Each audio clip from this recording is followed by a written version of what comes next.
en preparación para lo que estaremos celebrando en 4 días, el Día de Acción de Gracias. Sin embargo, como pueblo de Dios, continuamente debemos dar gracias a Dios. En esta mañana vamos a abrir nuestras Biblias para meditar en justamente este tema, en 1 Tesalonicenses capítulo 5, 1 Tesalonicenses 5, donde el apóstol Pablo está concluyendo esta epístola a los tesalonicenses y por aplicación a nosotros también, y da una serie de exhortaciones sobre lo que es característico de un hijo de Dios. Cada una de estas características que aquí se mencionan son mandamientos, no son sugerencias divinas. Y vamos a leer los versículos 16 al 18, donde Pablo exhorta de esta manera: estad siempre gozosos, orad sin cesar, dad gracias en todo, porque esta es la voluntad de Dios para vosotros en Cristo Jesús. Dad gracias en todo. Un simple y exhaustivo mandamiento: dad gracias en todo. Noten que ahí nada se escapa. Con la excepción del pecado, obviamente, y las cosas que Dios prohíbe en su palabra, debemos encontrar una razón para dar gracias a Dios por todo lo que pasa en nuestra vida. Y entre paréntesis, como podremos notar, el ser agradecido, el dar gracias a Dios, debe caracterizar a un hijo de Dios, en contraste a aquellos que no conocen a Dios. En Romanos capítulo 1, el apóstol Pablo está describiendo al mundo, está describiendo a personas que, aunque dicen conocer a Dios o tal vez profesan conocer a Dios, realmente no le conocen y algo les caracteriza. Romanos 1:21, Pablo dice: pues aunque conocían a Dios, y Pablo se refiere al hecho de que los hombres conocían a Dios por medio de su creación, y continúa diciendo: no le honraron como a Dios, ni le dieron gracias. Ahí está. Sino que se hicieron vanos en sus razonamientos y su necio corazón fue entenebrecido. El individuo que no ha sido regenerado no da gracias a Dios. No encuentra en su corazón, en su condición natural de ser humano sin Dios, no encuentra en su corazón el deseo de genuinamente dar gracias a Dios. O puede ser que repita frases como gracias a Dios y la gente lo hace, pero esas frases no necesariamente expresan el sentimiento más profundo del corazón de la persona. Los únicos que pueden genuinamente y naturalmente dar gracias a Dios son aquellos que han sido regenerados por el Espíritu de Dios que vive en ellos. Ahora, tristemente, no siempre lo hacemos. Por eso es que continuamente encontramos en el Nuevo Testamento, en particular, exhortaciones, mandamientos a dar gracias a Dios. Y cada una de estas exhortaciones, como dije, no son simples sugerencias, sino que son mandamientos de Dios a quienes, los únicos, aquellos que tienen la capacidad de dar gracias a Dios, que son los hijos de Dios. Los únicos que tenemos la capacidad de expresar genuina gracias a Dios es nosotros que conocemos a Dios. El mundo en general está compuesto obviamente de seres humanos quienes no son agradecidos. Su corazón desagradecido a Dios revela su condición espiritual. Están espiritualmente muertos, no han sido regenerados, están, como Pablo los describe en Efesios 4:18, entenebrecidos en su entendimiento, excluidos de la vida de Dios por causa de la ignorancia que hay en ellos por la dureza de su corazón. En contraste, El creyente desde el momento de su salvación recibe un nuevo corazón, una nueva naturaleza, nueva vida por el Espíritu de Dios que ahora reside en él y es transformado de tal manera que de una manera natural expresa gracias a Dios, gratitud a Dios. Un recién convertido, una persona que recién conoce al Señor Jesucristo, se caracteriza, entre otras características, valga la redundancia, de gozo, esta característica de dar gracias a Dios. Se siente agradecido por todo. Todo ha cambiado, gracias a Dios por todo. Para un inconverso, sin embargo, una persona que no ha sido regenerada, el no ser agradecido, para ellos es normal. Es característico de su alma. Pero para un creyente, el ser desagradecido es una anormalidad. Es indicación de que algo está mal en su relación con Dios.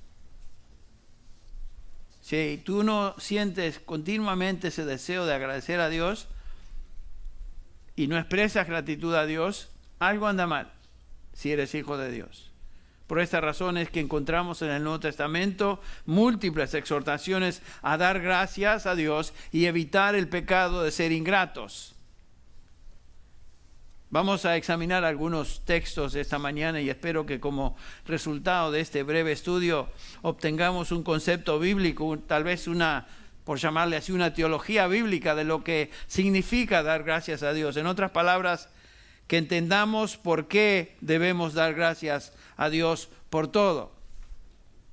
Tal vez el pasaje fundamental donde encontramos el principio fundamental realmente por el cual debemos dar gracias a Dios se encuentra en Romanos 8:28.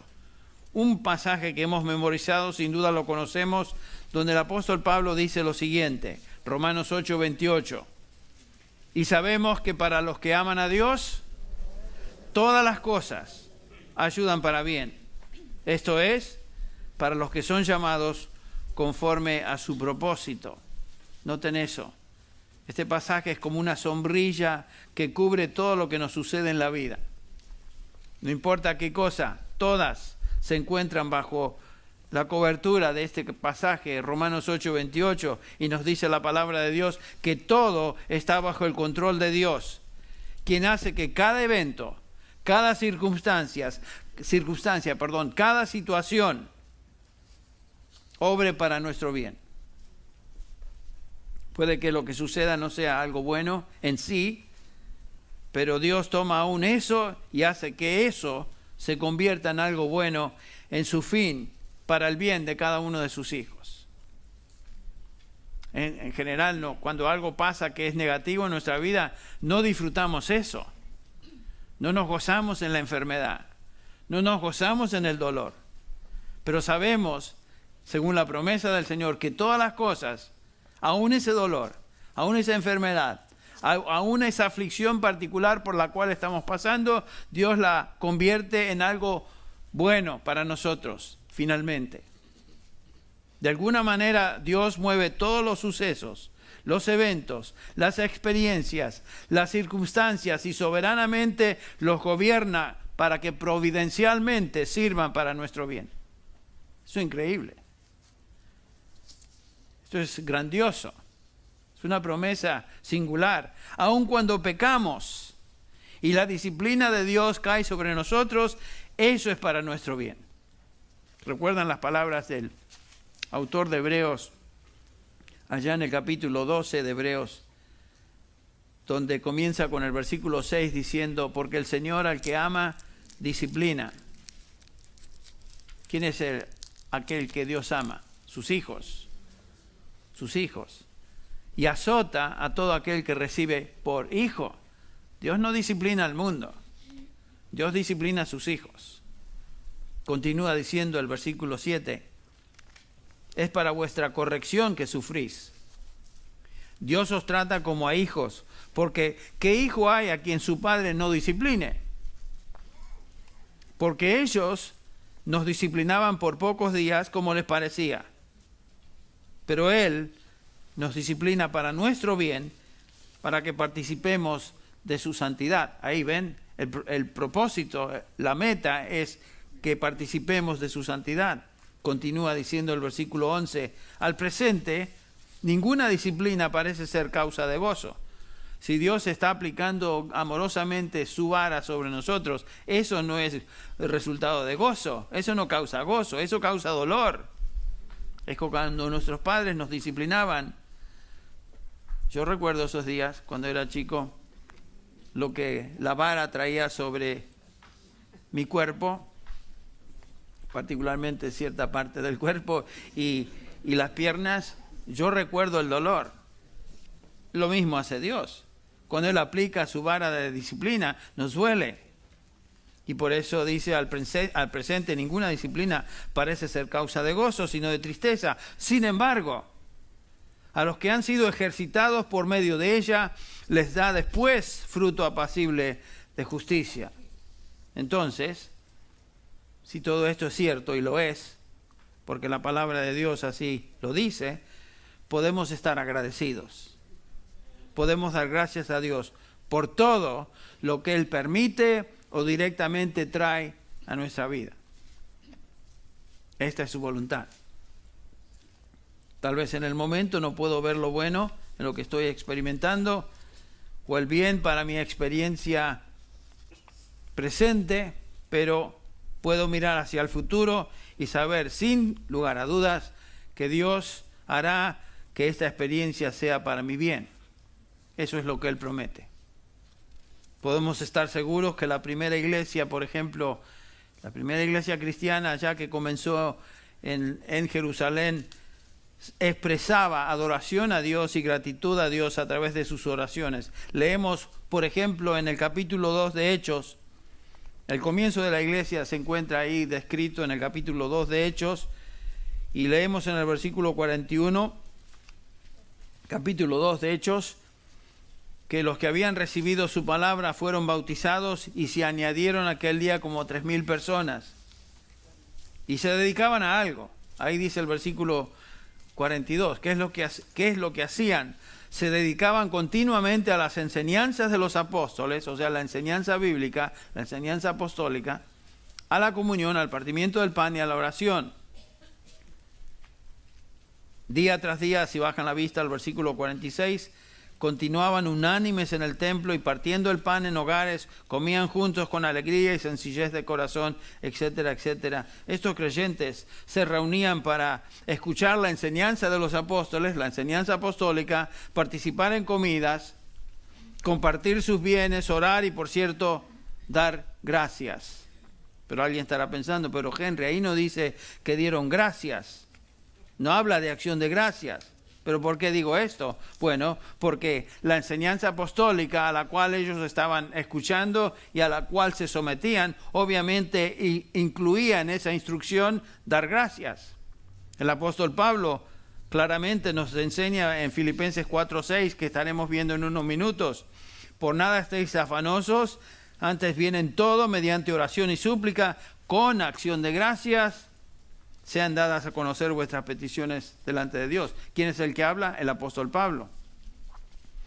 Él se dirige, por ejemplo, a los Efesios y les dice en el capítulo 5 de Efesios, versículos 3 y 4, pero que la inmoralidad y toda impureza o avaricia ni siquiera se menciona entre vosotros como corresponde a santos, ni obscenidades, ni necedades, ni groserías que no son apropiadas, sino más bien acciones de gracia. O sea, la instrucción es siempre la misma: dar gracias, dar gracias. La iglesia primitiva se caracterizó por ser una iglesia que expresaba gracias a Dios. Pensemos en algunas de las bendiciones por las cuales podemos dar gracias a Dios.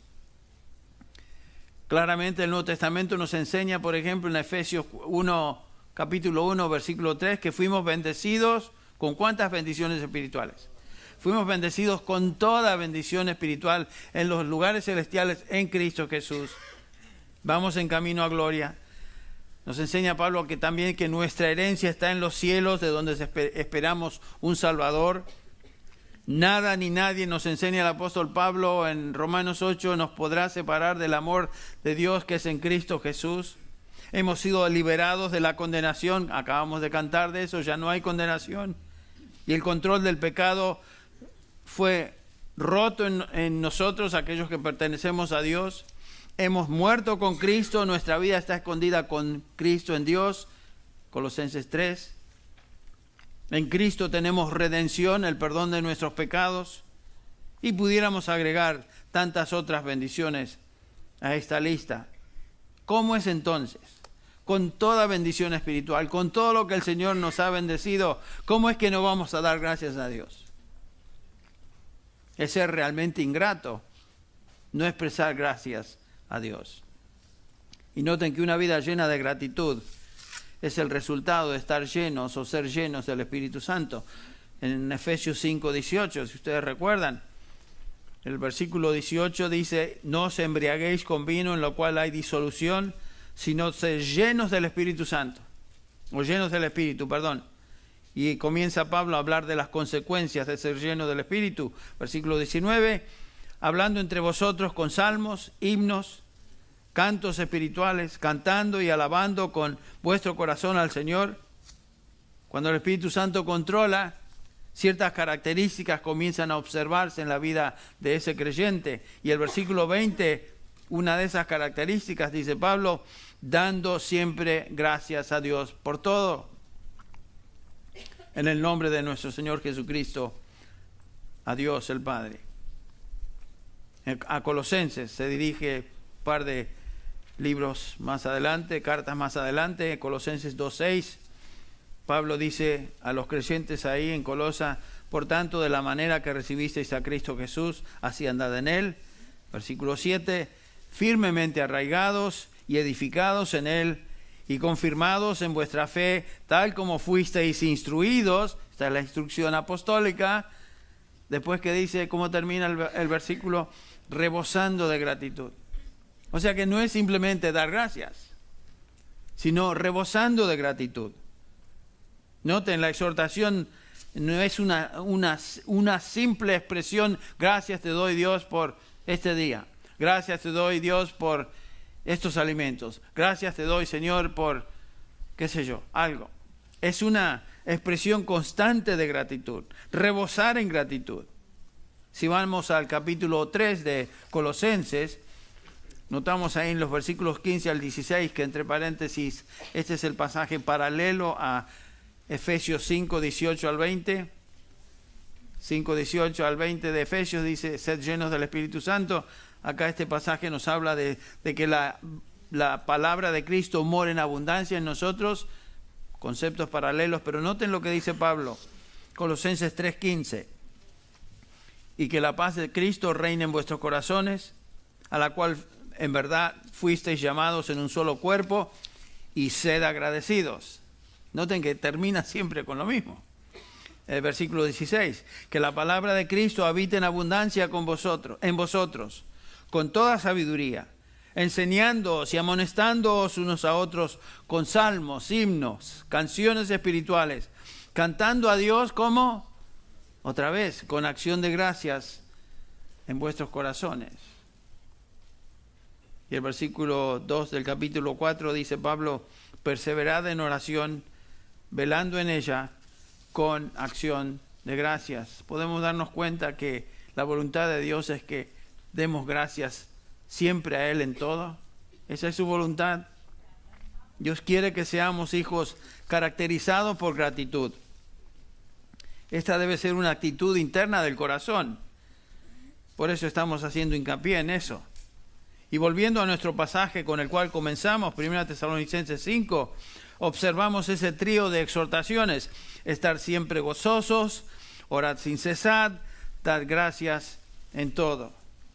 Un cristiano en su corazón delante de Dios debe ser una persona caracterizada por gozo, oración continua y gratitud a Dios por todo. Estas actitudes, entre paréntesis, son las medidas en nuestro termómetro espiritual. Eso es lo que indica nuestro crecimiento o madurez espiritual. Nuestra madurez cristiana no se mide por nuestra actividad en la iglesia, nuestra actividad ministerial, o cuán fieles somos en asistir a todos los cultos, o cuánto damos en el plato de la ofrenda, o si no cometemos ciertos pecados ya somos maduros, pecados groseros tales como matar, adulterar, fornicar, esas cosas. No, pero nuestra madurez espiritual no se mide por esas cosas. Por supuesto que no hacemos eso, pero las cosas más importantes que demuestran nuestro crecimiento espiritual se miden por otras virtudes que se encuentran justamente aquí en estos versículos. Son virtudes del corazón reveladas en este pasaje. Cuando nos tomamos la temperatura espiritual, debemos hacernos estas preguntas. ¿Qué gozo estoy experimentando y demostrando? ¿Cómo está mi vida de oración? ¿Demuestro gratitud en todo y por todo? Si estas actitudes no son parte continua de nuestra vida cristiana, debo repetir, algo anda mal con nosotros. Algo anda mal. La carne y sus deseos tal vez nos atraen demasiado. El pecado nos está derrotando. Estamos siendo engañados por nuestro enemigo, el diablo. Posiblemente el mundo y sus atracciones nos están fascinando demasiado. Nuestra alma, nuestro espíritu está sufriendo. Entonces, es importante que nos detengamos a evaluar nuestra condición espiritual. ¿Cómo estamos en nuestras actitudes del corazón? Básicas. ¿Tenemos gozo? ¿Estamos orando continuamente? ¿Estamos expresando gratitud a Dios en todo? Eso es como se mide la madurez espiritual. Alguno estará pensando tal vez, pero Henry, es tan difícil. Por supuesto que es difícil. Y hacerlo siempre, vivir así, Henry. Estoy tratando de vivir lo mejor que puedo. Pero no tener versículo 18, si estamos luchando que si puedes o no puedes. Esta es la voluntad de Dios para con vosotros en Cristo Jesús. ¿Por qué es que debemos siempre estar gozosos, orar sin cesar y dar gracias en todo? Porque esta es la voluntad de Dios para cada uno de nosotros en Cristo Jesús. Es su voluntad. Si somos del Señor, si somos sus hijos, estamos en Cristo Jesús. Esta es nuestra posición espiritual. Somos cristianos porque estamos en Cristo y por lo tanto ya no nos pertenecemos a nosotros.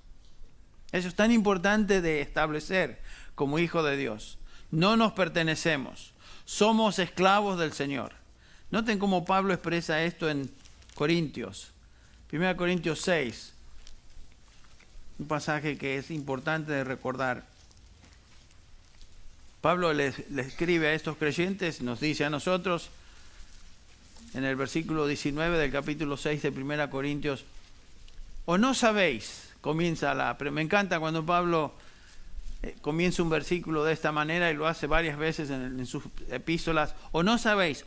¿O sois ignorantes de qué, Pablo? ¿A qué te refieres? Que vuestro cuerpo es el templo del Espíritu Santo, que está en vosotros, el cual tenéis de Dios, y que no sois vuestros. Noten eso. Es tan importante recordar que ya no nos pertenecemos. Yo no soy el capitán de mi vida, como dice la gente. Yo no soy el capitán de mi vida. El capitán de mi vida es el Señor. Yo no me pertenezco a mí mismo. Pertenezco a Él. Mi cuerpo es de Él. Somos de Él. Por lo tanto, no tenemos libertad de hacer como lo hacíamos antes de conocer al Señor. Hacíamos lo que se nos daba la gana, cuando se nos daba la gana, y nos importaba un bledo. No es así. Se acabó eso. El apóstol Pablo nos enseña en el capítulo 6 de Romanos, por ejemplo, que ya no somos esclavos del pecado, que el pecado ya no se enseñoreará sobre nosotros, que somos esclavos de justicia. Pablo se llamaba a sí mismo esclavo del Señor Jesucristo, una y otra vez. Pero esa no es solo una característica de Pablo, esa es la característica de todo hijo de Dios. Si somos del Señor, somos sus esclavos. Yo me acuerdo hablar con una persona que estaba compartiendo acerca del significado de ser cristiano y hablábamos de eso, de uno cuando es cristiano es esclavo del Señor. No, me dice esta persona, yo no soy esclavo de nadie. Bueno, en primer lugar, si uno no conoce a Dios, definitivamente es esclavo del pecado, es esclavo del diablo. Pero algunos piensan que si hablamos de esclavitud del Señor, esclavitud de Jesucristo, estamos hablando de algo negativo. No es algo negativo. Somos esclavos del Señor porque ya no nos pertenecemos. Él nos compró con su sangre, así como cantamos. No somos nuestros. Entonces, ¿por qué debemos estar siempre gozosos, orar sin cesar? Es porque esa es su voluntad, la voluntad de Dios. En Filipenses 2:13 dice el apóstol Pablo, porque Dios es quien obra en vosotros tanto el querer como el hacer. Porque alguno estará pensando, bueno, ok, Henry, pero ¿cómo puedo llevar a cabo continuamente la voluntad de Dios de esa manera? Observen este versículo que es tan alentador, el versículo 13 del capítulo 2 de Filipenses. Porque Dios es quien obra en vosotros tanto el querer como el hacer para su buena voluntad. Qué interesante, qué precioso. No solo Dios nos dice su voluntad y nos pide que hagamos su voluntad, sino que Él también causa en nosotros tanto el querer como el hacer. Estamos hablando de gozarnos, de orar y de dar gracias, son frutos. Y Él causa en nosotros eso. Y es el resultado de andar en el Espíritu que nos da el poder, la capacidad ahora para llevar a cabo la voluntad de Dios. Así que no digas, yo no puedo hacer eso, Henry. ¿Cómo que no puedes? Claro que puedes si eres hijo de Dios, porque el Espíritu Santo está en ti y Dios está causando en ti tanto el querer como el hacer. En tus fuerzas tú no puedes hacer nada. En tu capacidad tú no puedes hacer nada. Pero la capacidad no es tuya, es del Señor, es de su Espíritu. Ahora quiero que veamos algo. La relación que existe entre la oración y la gratitud, particularmente cuando hablamos de y estamos pasando por momentos difíciles, situaciones muy tristes, aflicción, situaciones difíciles en la vida. Vamos a Filipenses capítulo 4, que ya mencionamos hace un ratito, Filipenses 4:6. Pablo nos enseña en este pasaje cómo un creyente, un cristiano verdadero debe responder a sus problemas, a sus momentos tristes en la vida, que todos tenemos, situaciones difíciles. Leemos en el versículo 6, Filipenses 4:6. Por nada estéis afanosos. Noten, ahí comienza. Por nada estéis afanosos. Antes bien, en todo, y aquí presten atención a todo esto, lo que estamos viendo, en toda situación, en todo, mediante oración y súplica, con acción de gracias, sean dadas a conocer vuestras peticiones delante de Dios. Noten que repite lo que enseñó en Primera de Tesalonicenses 5. Estad siempre gozosos, orad sin cesar, o sea, siempre, en todo dar gracias. El apóstol Pablo nos enseña acá en el capítulo 4 de Filipenses, versículo 6, subraya la oración, pero en una actitud de gratitud. Otra vez lo leemos. Por nada estéis afanosos, antes bien, en todo, mediante oración y súplica, con acción de gracias, sean dadas a conocer vuestras peticiones delante de Dios. El antídoto de la preocupación, esta es la cura de la ansiedad. Pablo está identificando la actitud que debe caracterizar nuestra vida de oración. Él utiliza 3 palabras para describir la oración: oración, ruego o súplica y petición. Obviamente es normal que un hijo de Dios, cuando está pasando por una situación difícil, vaya a Dios su Padre, con todo lo que le aflige, es obvio.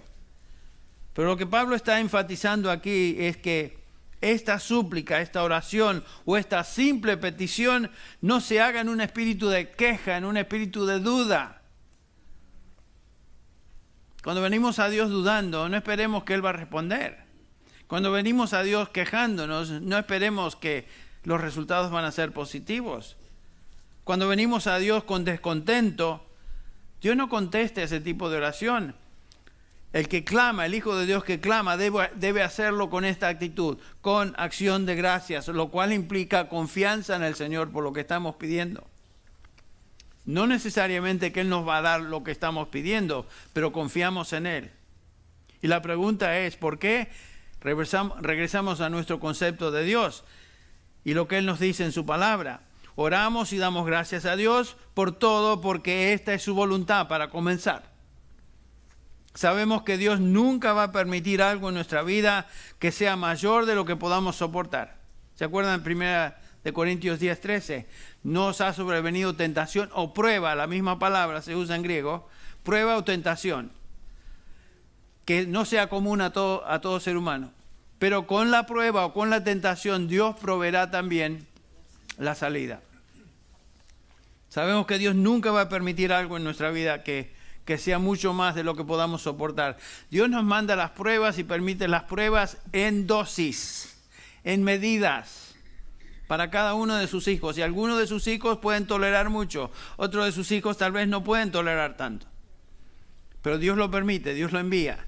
Y Él nos conoce, sabe lo que podemos soportar. Él nunca va a enviar una prueba o tentación que sea más allá de lo que podamos soportar. Y todo lo que sucede en nuestras vidas, todas las cosas, son orquestadas por nuestro Padre Celestial para nuestro bien. Por eso Pablo puede decir, todas las cosas ayudan a bien, para los que aman a Dios. Sabemos, como Pedro también nos recuerda, 1 Pedro 5:10, donde él escribe a estos creyentes que estaban sufriendo la persecución del imperio, habían sido perseguidos, destruidos, sus posesiones quitadas por el César, estaban siendo perseguidos por su fe, y Pedro les dice en el capítulo 5 de 1 Pedro 10, el versículo 10, y después de que hayáis sufrido un poco de tiempo, el Dios de toda gracia, que os llamó a su gloria eterna en Cristo, Él mismo os perfeccionará, afirmará, fortalecerá y establecerá. En otras palabras, nos enfrentamos al sufrimiento, a las dificultades, sabiendo que el propósito en medio de ellas, el propósito de Dios en medio de ellas, es perfeccionarnos, afirmarnos, fortalecernos, establecernos en nuestra fe. Eso es igual a nuestro bien, es para nuestro bien. Por eso podemos orar con gratitud, en medio de toda prueba, ya que todo está dentro de su providencia para nuestra vida. Él está llevando a cabo su voluntad en nosotros. Y definitivamente lo hace por medio de todo tipo de experiencias, especialmente experiencias difíciles. Estamos agradecidos porque su misericordia, que ya se ha demostrado en otras ocasiones pasadas, nos sirve ahora como fundamento para bendiciones futuras. El autor de Hebreos, otra vez, Hebreos 4:16, escribiendo a estos creyentes, les dice, Hebreos 4:16, por tanto, acerquémonos con confianza, está hablando de cómo venimos a Él en oración. Acerquémonos con confianza al trono de gracia para que recibamos misericordia y hallemos gracia para la ayuda oportuna. El Señor siempre nos da la misericordia y la ayuda oportuna. Entonces podemos estar agradecidos a Él, sabiendo que Él en su misericordia nos va a proveer lo necesario. Él lo ha hecho en el pasado, lo va a hacer hoy y lo va a hacer mañana. Por eso nos acercamos a Él, confiando al trono de gracia. Nuestra oración en medio del sufrimiento siempre debe llevarnos a una actitud de gratitud. Eso es lo que estoy pasando hoy. Fue diseñado por Dios para mí, etc. Debo estar agradecido. Es para mi bien y es para su gloria. A veces el sufrimiento viene inesperadamente. no estamos conscientes de haber hecho algo que traiga esas consecuencias, pero no sabemos por qué la prueba viene. Muchas veces. Otras veces la prueba viene como disciplina de Dios. Sabemos que Dios nos está tratando como a hijos y su vara cariñosa, su vara amorosa está siendo aplicada en nuestra vida. Pero cualquiera sea la razón divina detrás de la aflicción, es para nuestro bien. Dios nos dará la salida en el momento apropiado. Por lo tanto, debemos dar gracias. Otra vez, en medio de la aflicción, el apóstol asume, da por sentado que oraremos, pero cuando oramos, el punto que aquí Pablo enfatiza es la gratitud, porque confiamos en Dios, quien permite o trae directamente esa prueba en nuestra vida. Cuando tú sabes que Dios está en control, cuando tú estás convencido de que todo en tu vida está soberanamente orquestado por Dios, que nada está fuera de sus propósitos para ti, entonces tú puedes decir: Señor, no entiendo, te pido que me liberes, te ruego que me contestes, pero me someto a tu voluntad, oh Señor, y te doy gracias. Esa es la parte más difícil. Te doy gracias. ¿Y qué es el resultado de un corazón agradecido en oración? Versículo 7. Filipenses 4:7. Y Pablo continúa. Y la paz de Dios, que sobrepasa todo entendimiento, guardará vuestros corazones y vuestras mentes en Cristo Jesús. Toda persona que está pasando por algún problema, alguna aflicción, alguna prueba, desea tener paz. Quisiéramos estar siempre satisfechos, siempre contentos, siempre tener tranquilidad. Aún en medio de la tormenta queremos tener paz. Lo primero que deseamos es paz. Y noten lo que dice Pablo aquí, y esto es muy importante. Cuando estamos pasando por dificultad, estamos en oración suplicando a Dios y estamos siendo agradecidos al mismo tiempo, la respuesta a nuestra oración no es el punto. Aquí no dice si oramos, si suplicamos a Dios que Él nos va a dar la respuesta que deseamos. No dice nada de eso.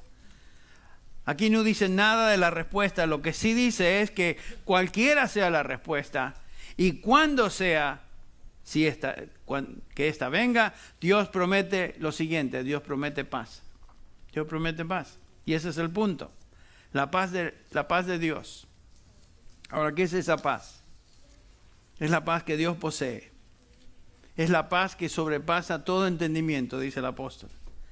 Esta paz es un don de Dios, es un regalo de Dios para sus hijos que oran con una actitud de agradecimiento, que suplican, pero lo hacen con gratitud.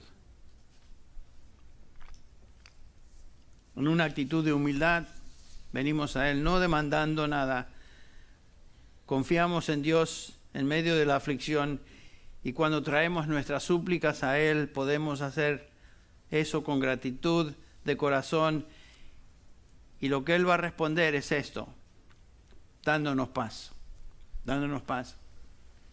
Una mente y un corazón enfocado en Dios, que confía en Dios, confía en su voluntad expresada en su palabra, va a vivir esa persona, ese hijo de Dios, con esa dádiva de Dios, con paz en su corazón. Con paz. Por eso Isaías dice, Isaías 26:3, tú guardarás en completa paz a aquel cuyo pensamiento en ti persevera, porque en ti ha confiado. Ahí está. Ahí está. El que confía en el Señor, aquel que vive pensando en el Señor y su voluntad explícitamente revelada en su palabra, va a tener paz, va a vivir en paz. Qué lindo es ver creyentes que demuestran paz, gozo, gratitud en medio de la aflicción. ¡Qué testimonio! Entre nosotros tenemos a Alicia estos días en el hospital. La fui a ver, está siendo tratada con quimio, una dosis muy fuerte de quimio. Y qué lindo es ver a Alicia dando gracias a Dios. Y dando gracias por las oraciones de cada uno de nosotros los hermanos. Pero ver en su reacción una reacción de tranquilidad en medio de esa prueba. Muy difícil. Qué lindo es ver a Josías En esos días, cada vez que le preguntamos a Josías, ¿cómo estás? Él estuvo a la primera hora, creo. Él ha experimentado un derrame cerebral en la parte de atrás del cráneo. Y le ha causado problemas, no puede ver bien de no, todo se le mueve, no puede estar enseñando estos días. Él puede caminar, pero no puede realmente hacer lo que normalmente él hace, enseñar. Y le pregunta a uno a José, ¿cómo está? Muy bien, por la gracia del Señor. Y lo dice con sinceridad. Muy bien, por la gracia del Señor. Sabemos que humanamente hablando no está bien. No está bien. Pero da gracias a Dios por su condición. Bueno, eso es el producto del Espíritu Santo en una persona. El ser humano no puede producir eso. Tantos expertos, hombres que no basan sus consejos en Dios, lo que Él ha revelado, sino en sus mentes infladas y teorías humanas. Tantos expertos que tratan de enseñarnos acerca de cómo obtener tranquilidad. Libros, seminarios, fórmulas que se ofrecen basadas en ideas humanas. Tengo un pariente que es psicóloga y su función en la vida es dar consejería a todos los que están traumados, psicosis, cirrosis, neutrosis, qué sé yo, todas las osis que usted se puede inventar ahí. Neurosis, lo que sea. Ella está lidiando con estas cosas para traer paz a la gente con ideas humanas, lo cual no funciona. No funciona. Ella es una terapeuta, pero ella tiene su propio terapeuta. Así que todos están dando consejos en una serie ilimitada de terapeutas unos a otros para poder ayudar a las personas que no tienen paz. Y dan sus ideas que proceden de Rogers o proceden de Freud o lo que sea, que no pueden dar paz, porque el único que puede dar paz es Dios. Yo no sé, hermano o hermana que estás aquí, por qué tipo de problema, situación difícil estás pasando hoy. Pero si tú conoces a Dios y conoces quién es Él, entiendes quién es Él, si tú pides en oración que Él intervenga en tu situación y lo haces con gratitud, Él promete no darte lo que estás pidiendo, pero promete darte paz. La respuesta final es de Él. La respuesta pertenece a Él. Lo va a hacer en su soberana voluntad, pero Él sí promete paz cuando somos agradecidos. Cuando oramos y suplicamos, pero lo hacemos con una actitud de gracias, Señor. Es paz no natural, no es paz humana, no es paz racional, es una paz que trasciende el intelecto humano. Por eso Pablo dice, sobrepasa entendimiento, va más allá de las posibilidades de entender a la persona. Me imagino que las enfermeras que atienden ahora a tu mamá, Alicia, Marcelo, algunas de ellas estarán pensando, pero no entiendo esto. ¿Cómo esta mujer está pasando por esta tribulación aquí con una dosis y cóctel de quimio que es feroz y está dando gracias a Dios? La gente no entiende eso, porque esa es la paz que solamente Dios puede dar. Sobrepasa entendimiento. No existe terapia humana que pueda reproducir esa paz. El mundo con sus avances no puede dar a nadie paz. Jesús dijo, mi paz os dejo. ¿Se acuerdan? Mi paz os doy. No como el mundo la da. O el mundo promete cosas, pero no pueden. No como el mundo la da, yo os la doy. Esta paz es un regalo de Dios. Un regalo de Dios a sus hijos, al creyente que confía en Dios y ora con una actitud de agradecimiento en medio de situaciones muy, muy difíciles. Tristemente existen muchos sustitutos baratos que el hombre ofrece, esquemas, programas, tratamientos terapéuticos, etc., pero no dan paz. Solo Dios puede dar paz al alma afligida. El reto en la vida cristiana no es tratar de eliminar nuestros problemas y las pruebas y hacer que la vida sea más fácil, más llevadera. Ese no es el reto. El reto para un cristiano verdadero es confiar en Dios, quien es absolutamente poderoso y soberano sobre cada situación. Y esperar en Él, confiar en Él, dando gracias a Dios por todo. Ese es el reto. Dios promete intervenir a nuestro favor y hacer que todas las cosas que nos afecten en este mundo, buenas, malas o mediocres, obren para nuestro bien. El Señor Jesús expresó esta verdad en Juan 16:33, cuando dice: estas cosas os he hablado para que en mí tengáis ¿qué? Paz. En el mundo tendréis aflicción. Noten que es garantizado eso. Así como nuestra salvación es garantizada, la aflicción es garantizada.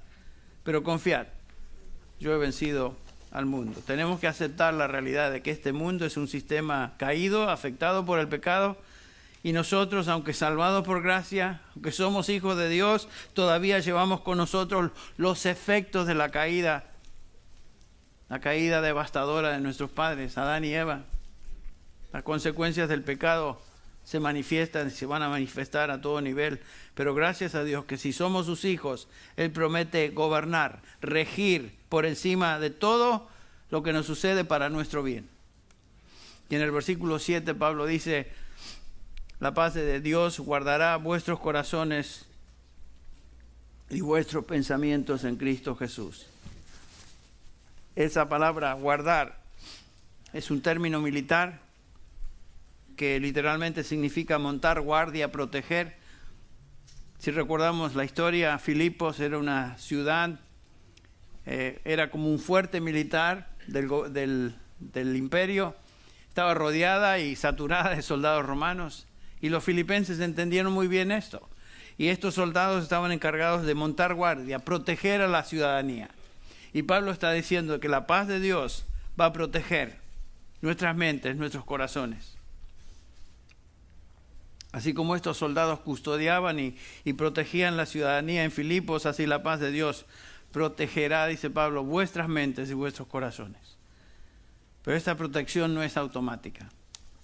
Es promesa para un creyente que ora confiando en la presencia, la soberanía de Dios en su vida, y en medio de la aflicción ora, suplica, dando gracias a Dios. Dando gracias a Dios.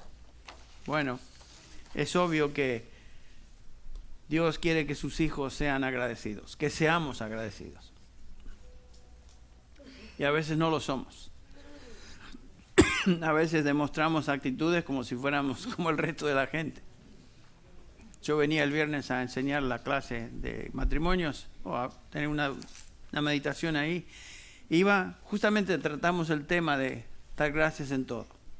Y yo venía dispuesto a enseñar ese tema y llego al parking ahí, está todo ocupado, no hay nada. Los niños habían cubierto todo, había tiendas de campaña ahí, qué sé yo, habían tomado todo el parking de la iglesia, no había lugar para nada. Y yo vengo todo dispuesto a enseñar, a dar gracias en todo, y el Señor como me pone la prueba, a ver si es cierto. Y lo primero que hago, empiezo a refunfuñar. ¿Cómo es posible? Que no hay nada. Y después voy a enseñar y me di cuenta, no, Señor. Voy a hablar de dar gracias en todo. Tú me das una pruebita nomás y ya estoy listo para quejarme. No, fui a mi oficina y pedí perdón al Señor, confesé mi pecado. Y gracias a Dios que si confesamos nuestros pecados, Él es fiel y justo para perdonar y limpiar. Y adelante, seguimos. Pero el Señor pone pruebas a veces, situaciones, a ver si es cierto que creemos lo que decimos, ¿verdad? Y así nos pasa a menudo. Así que si tenemos la tendencia o nos sentimos débiles y no damos gracias a Dios, estamos cometiendo justamente un pecado que es la ingratitud. Dios desea que sus hijos seamos agradecidos. Ahora, en estos días estamos enfocando nuestra atención justamente en esta virtud cristiana porque en 4 días más estaremos celebrando el día de Acción de Gracias. Pero ese es un día. Dios desea que nuestra actitud sea una de acción de gracias. La acción de gracias tiene que ver no con un día, sino con el corazón, nuestra actitud continua del corazón. Bueno, para el Día de Acción de Gracias, antes de participar de la comida de Acción de Gracias, sería bueno que pensemos, meditemos en estos dos pasajes, 1 Tesalonicenses 5 y Filipenses 4, 6. Y tal vez, ¿por qué no leerlo antes de comer? Y orar, genuinamente dando gracias a Dios por todo lo que tenemos, todo lo que el Señor nos brinda, aún nuestras aflicciones. ¿Qué les parece? Vamos a orar. Padre Celestial, te damos gracias, Señor, por tu palabra, la cual es como un bálsamo para nuestras almas. Te damos gracias, Padre, porque es cierto, es verdad, lo que tú dices es verdad, que todas las cosas ayudan a bien. Y aunque no lo vemos, es lo que tú dices, y es verdad. Y Señor, tú nos dices que demos las gracias a ti por todo y en todo, Señor, y ese es el deseo de nuestro corazón, hacerlo así, ser agradecidos. Perdona, Padre, cuando a menudo fracasamos y demostramos ingratitud. Perdona este pecado. Padre, ahora te pedimos que tú nos bendigas esta mañana y, Señor, en la medida que esta semana avanza, que estemos meditando, pensando en estas verdades de tu palabra. Y cuando lleguemos al Día de Acción de Gracias, Señor, que realmente sea un día singular. Agradecidos a ti por todo. Padre, te alabamos en esta mañana, te bendecimos. Recibe nuestra gratitud en el nombre de Jesús. Amén.